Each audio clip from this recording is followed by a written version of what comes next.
Alors, deuxième point, j'avais dit, on va parler un peu du fait qu'on ne décide pas un business model, on dessine un business model. Et je vais essayer d'opposer les deux.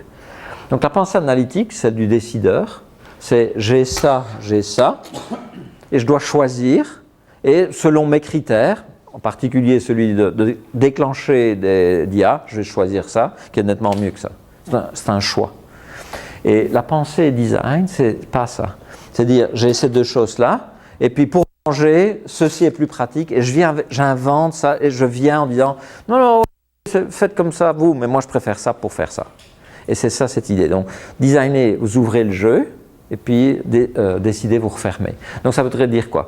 Ça veut dire que décider, c'est assez facile d'avoir les alternatives, elles existent, elles sont plus ou moins là, et puis c'est difficile de décider. Nous, c'est l'inverse. Donc décider, c'est G, A, B ou C. Et puis, vu mes critères, C semble meilleur.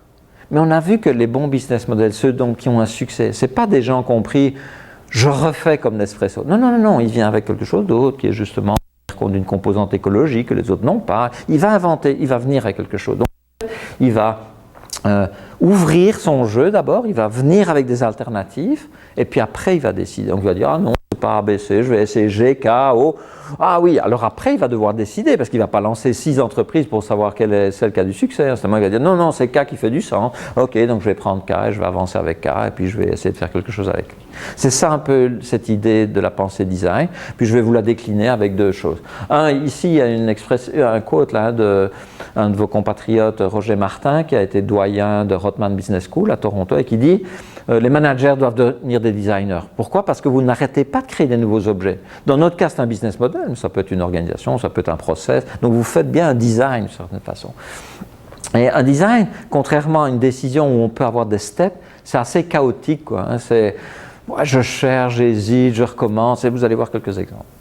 Donc dans cette boîte à outils, 2-3 choses. Il y a beaucoup d'outils, storytelling, ideation, prototypage, il y a beaucoup de choses. Ici, je vais me baser essentiellement sur ce côté ici d'un créateur qui est en fait celui qui a créé une société qui est faite pour créer des choses, IDEO, c'est eux qui ont fait le design de la première souris pour Apple, ils ont fait comme ça un tas d'objets, vraiment assez populaire, assez connu, et il dit il y a deux choses qui sont clés, l'observation client et le prototypage. Je vais prendre d'abord prototypage.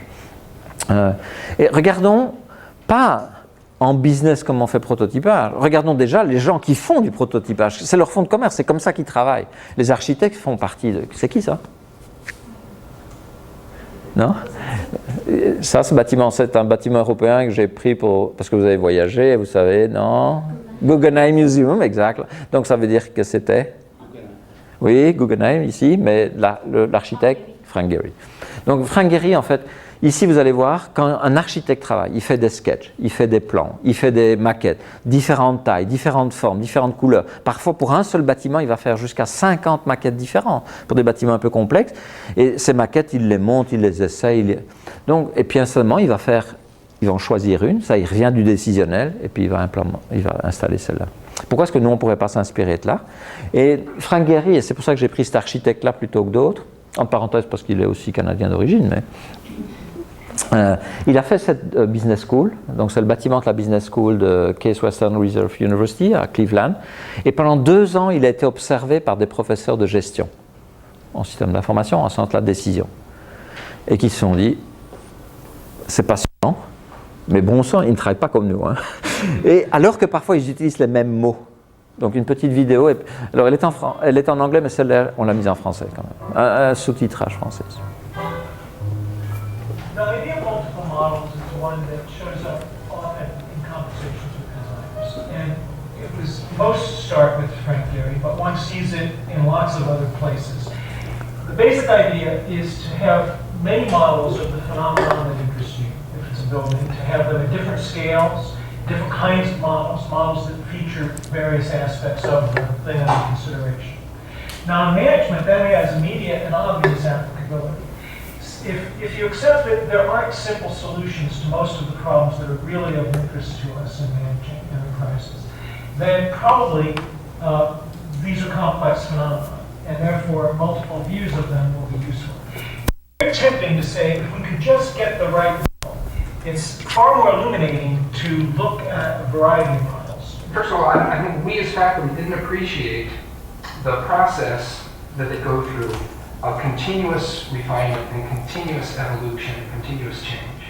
So we would tend to see a model and think this was the design, as opposed to having the sensibility of being able to say, this is a direction in which this design is going to go, and we can only sort of fantasize what they're going to be able to do with this direction.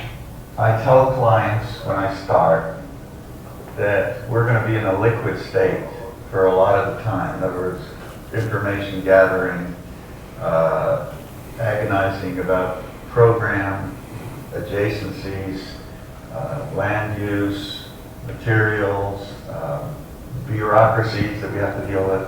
And during that period, we make a lot of study models. Some of them are pretty scary looking. When you show them to a client, they get pretty nervous. I call them Shrek models. It's a Yiddish expression for making people nervous.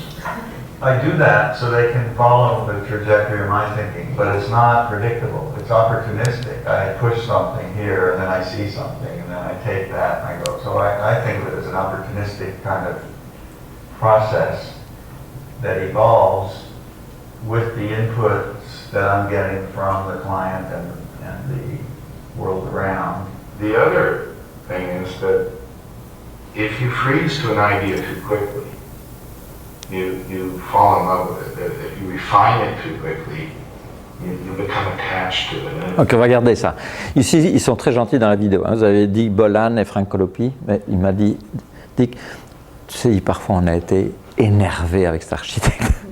Après, ils ont trouvé ça admirable. Pourquoi? Ils ont été entraînés à décider, c'est la prof de management.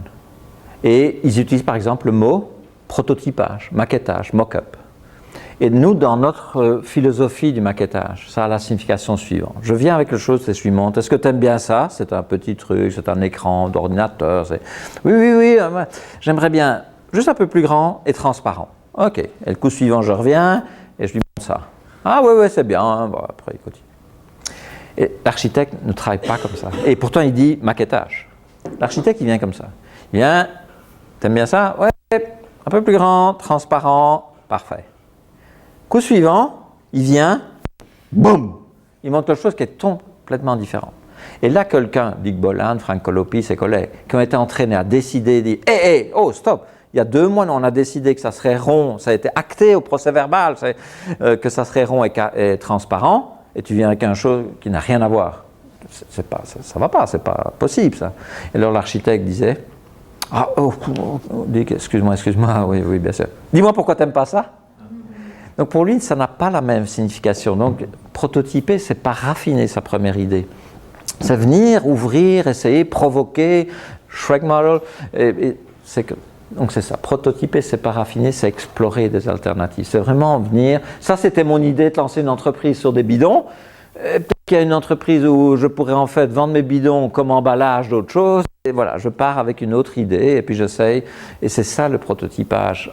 C'est-à-dire ouvrir le jeu et venir avec des alternatives. C'est vraiment quelque chose qui est très difficile. Et ces alternatives, au début, c'est pas un truc très établi. Hein. C'est fait sur un sketch ou bien un modèle dessiné, un peu comme ça. C'est peut-être fait avec quelque chose un peu plus sophistiqué. C'est fait sur le mur.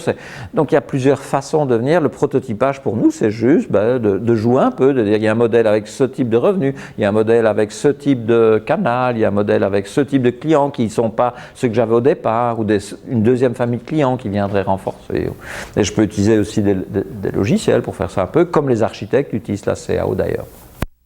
Donc nous, on va garder cette image qui a été donnée, ce message qui a été donné par Glimpf à la fin, qui dit ne pas tomber amoureux de sa première idée, pas la raffiner trop vite, garder au début cet état liquide et jouer un peu avant de décider que votre entreprise, elle va vendre des cacahuètes là-bas. Alors, cette idée, c'est quand vous avez 3 idées sur la table, vous allez en jeter 2. Alors ça déjà, l'entrepreneur qui a travaillé pendant 3 ans dans son labo sur un système qui a seule idée, c'est de vendre son truc, à qui on dit, tu sais, peut-être que ça va pas marcher, mais un peu changer, on va faire ça avec. Pour lui, c'est un crime déjà, on va changer quelque chose sur lequel il a mis sa vie. Ça, c'est l'entrepreneur. Si vous prenez un CEO d'une grosse entreprise, ça c'est pire. Lui, il est là au sommet parce qu'il a eu des bonnes idées dans sa carrière. Donc s'il en a 3, ça veut dire qu'il doit en jeter 2. On ne gêne pas des bonnes idées du chef. Donc ça ne va pas. Et donc voilà, et ça c'est vraiment quelque chose qui est très très difficile à faire passer à quelqu'un, que pendant 1 mois, 2 mois, il va perdre du temps sur 2 idées pour n'en garder qu'une troisième derrière.